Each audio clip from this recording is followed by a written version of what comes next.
La pandemia del SARS coronavirus 2 provocó una catástrofe. Una hecatombe en prácticamente todos los ámbitos de la vida.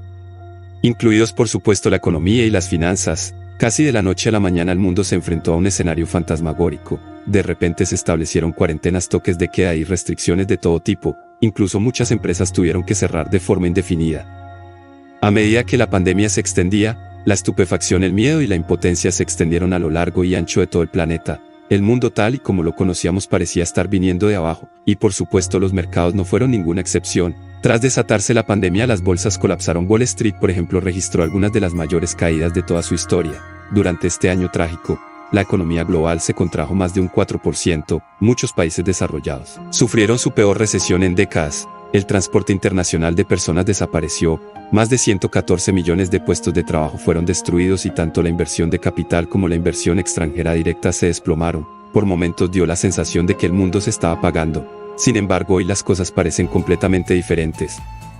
¿Y ahora hacia dónde apunta la economía mundial?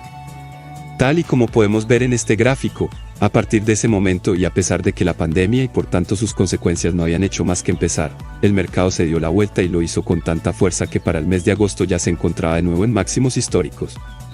Desde que estallara la crisis de la COVID-19, los principales gobiernos y bancos centrales aprobaron planes de rescate y estímulos económicos en una magnitud nunca antes conocida, algo que junto al masivo proceso de vacunación que se ha puesto en marcha en las principales economías, explica por qué en estos momentos la OCDE apunta a un crecimiento económico global para este 2021 de al menos el 5,8%, el más rápido desde 1973, y eso no es todo. Estimaciones privadas como, por ejemplo, la del banco norteamericano Morgan afirman que esta previsión se va a quedar corta y la elevan hasta el 65%.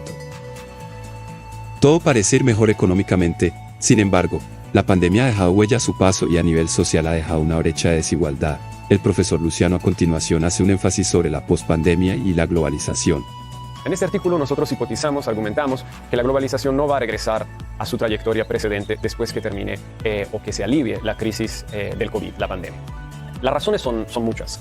La primera razón es que esta pandemia ha enfatizado las inigualdades, las desigualdades, inequalities, que existían antes. Primero, adentro de los países, la gente que más ha sufrido es la gente con menos educación, que no tiene medio de transporte privado, que no ha podido digitalizar su trabajo, entonces las personas más vulnerables. De hecho, hay estudios que prueban que también en Estados Unidos las mujeres y las minorías y los más pobres se han quedado sin trabajo y han sufrido más por la pandemia. Segundo, entre países, si nosotros vemos hoy en día, los países desarrollados ya tienen más que el 70% de personas vacunadas, ya han logrado contener la pandemia, ya están hablando de otro tema.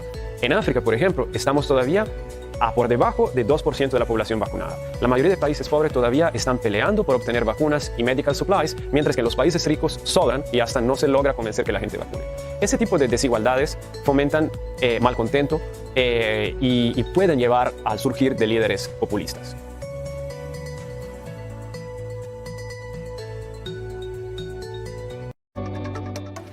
Sin duda, una de las misiones fundamentales de las ciudades pospandemia es crear y acoger comunidad.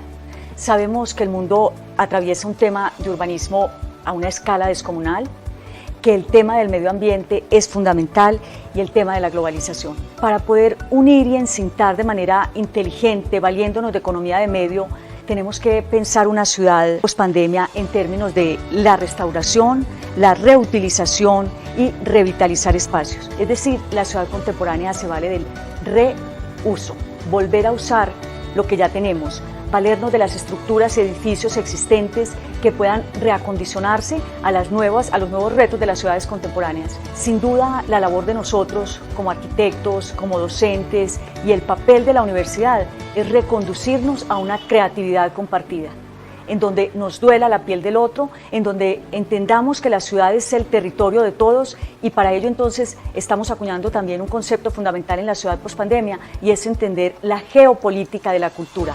¿Qué significa eso?